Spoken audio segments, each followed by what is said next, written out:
This is Czech Republic, a country home to over 10 million people and boasting one of the fastest growing economies in Europe. What makes it surprising is that Czech Republic was significantly poorer compared to big European countries like Germany, France or the United Kingdom. However, in the last 2 decades that could not be farther from the truth.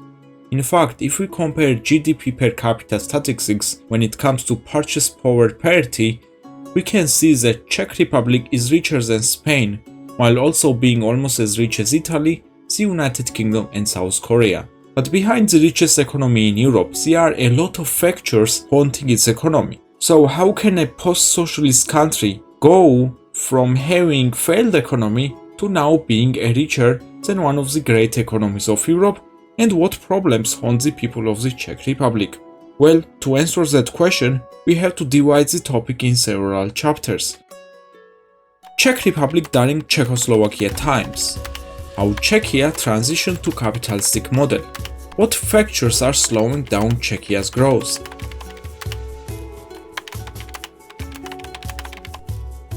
Czechia has a rich history which is directly connected to the modern economy of it. However, to understand the importance of the historical background, we have to go back before Czechoslovakia as a country even existed. Current Czech Republic was part of Austro-Hungarian Empire. Austro-Hungarian Empire was one of the most developed empires in the world. Land of the current Czech Republic was part of it. The aforementioned empire was highly developed in terms of industrial revolution. It was among one of the few empires that successfully implemented new industries and did not necessarily focus only on agriculture. However, not every land was equally developed. For example, eastern parts of the Austro-Hungarian Empire was quite underdeveloped compared to western parts. Fortunately for Czechia, the parts of the republic was much more developed. The region was known as the Crown Lands of Bohemia and Moravia. Those lands were among the most developed, urbanized and industrialized parts of the Central Europe. Czech lands were home to modern industries, including being home to the biggest arms and engineering firms called Škoda Works. Moreover, it had a significant textiles industry, glass industry and brewing industries. The infrastructure of Czech lands were also a big factor of the industrial development of the region. It featured dense railway networks and modern cities with gas lights, trams, and advanced banking and education systems.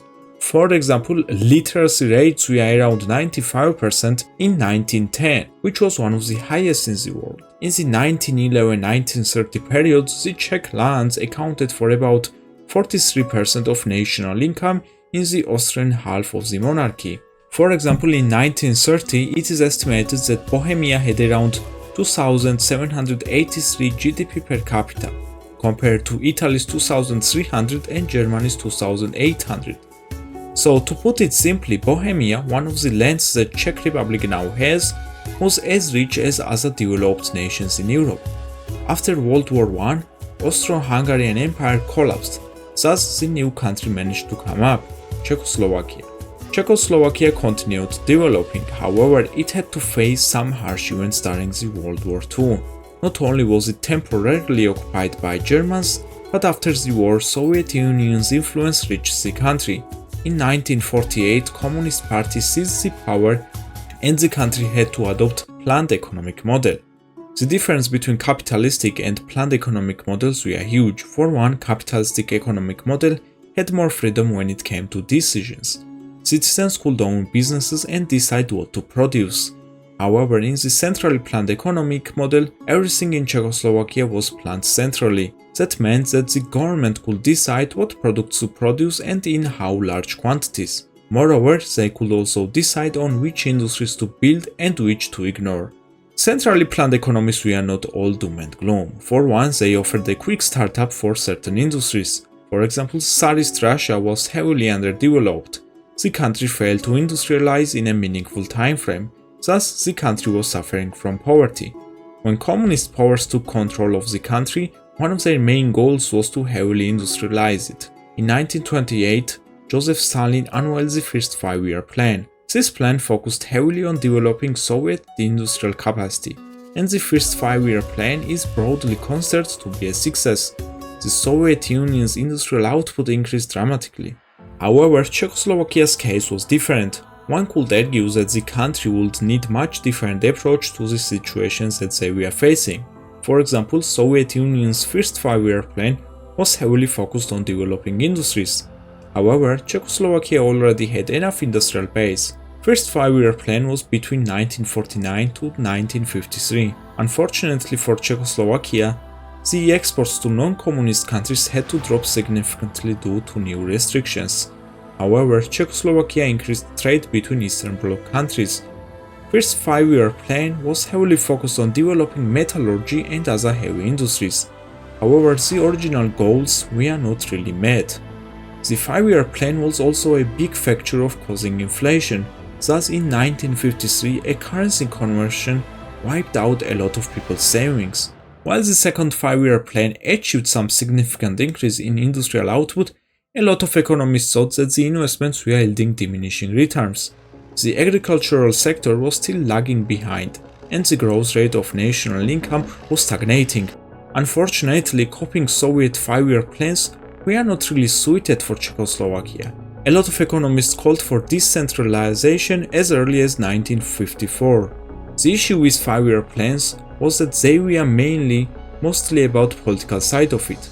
Countries were set to meet specific quantities. However, such quantities might not have reflected the reality of the situation, considering that the plans themselves were set up in Prague with Moscow's help rather than by individual markets themselves. So while Czechoslovakia was still developing its industries, it was doing it with a lot of inefficiencies. Czechoslovakia went from being as rich as Italy and Germany before World War II to now having inefficient production line and low productivity. USSR's economic slowdown accelerated the collapse of the Eastern Bloc countries. In 1989, Velvet Revolution took place in Czechoslovakia and they got rid of the communism. And in 1993, Czechoslovakia split apart. So how the Czech Republic went from being an inefficient industrial country to being one of the richest countries in the world? Well, that question brings us to chapter 2.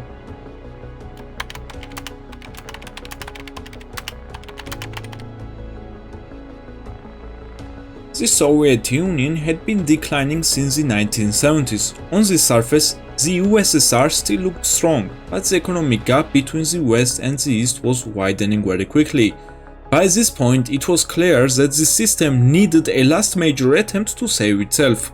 Several reforms were introduced over the years, but none of them fixed the deeper structural problems built into the Soviet model. By the late 1980s, Czechoslovakia was feeling the impact of this decline. Its factories were outdated, productivity was low, and the political freedoms were tightly restricted. As the Soviet Union's influence weakened, many of Czechoslovakia's traditional partners were also collapsing economically. In 1989, student protests against the government began. When police responded violently, the public was shocked. This reaction only expanded the demonstrations, eventually turning it into the Velvet Revolution. Mass protests pushed the communist government out of power. The transition to capitalism that followed was not smooth. Czechoslovakia began large-scale privatization of state-owned industries and liberalized most prices. These reforms were necessary, but they also brought serious short-term problems. Unemployment rose, inflation increased, and many people struggled through the first years of transition. Still, compared with Russia or even Poland, Czechoslovakia handled its reforms more steadily and avoided extreme economic chaos. Several advantages helped the country to adapt. It already had a strong industrial base and a skilled workforce. Its geographic position was also a major benefit. The country could import cheaper raw materials from the east, process them using its factories, and sell finished products to wealthier countries in Western Europe. This made the economy more competitive than many other post-socialist countries. In 1993, Czechoslovakia split peacefully into the Czech Republic and Slovakia. This separation happened for a mix of reasons. The Czech lands were more developed economically, and the two regions had different ideas about the speed and depth of the economic reforms. Despite this political change, the Czech economy recovered surprisingly quickly. It took about 6 years to stabilize and return to growth, far faster than Russia, which needed more than a decade to overcome its post-Soviet collapse. The Czech Republic succeeded for several reasons. Unlike Ukraine or Moldova, it did not face major political instability, large-scale corruption or separatist conflicts. Meanwhile, Russia continued to exert heavy influence in many of these regions, often supporting separatism or political pressure. The Czech Republic, however, was well positioned in Central Europe. It was surrounded by stable, reforming economies, Germany to the west and Poland to the east. This attracted investment, trade and new technology. One major example was the transformation of Škoda after partnering with Volkswagen, turning it into a strong European brand. Finally, joining the European Union in 2004 gave the Czech Republic access to European markets, higher foreign investments, development funds, and easy travel across the Union. These advantages helped it grow steadily, while many other post-Soviet states continued to struggle. With everything being mentioned, it is no surprise that Czech Republic became one of the richest nations on the European continent. However, there are some factors that are slowing Czechia's economic growth, which brings us to Chapter 3.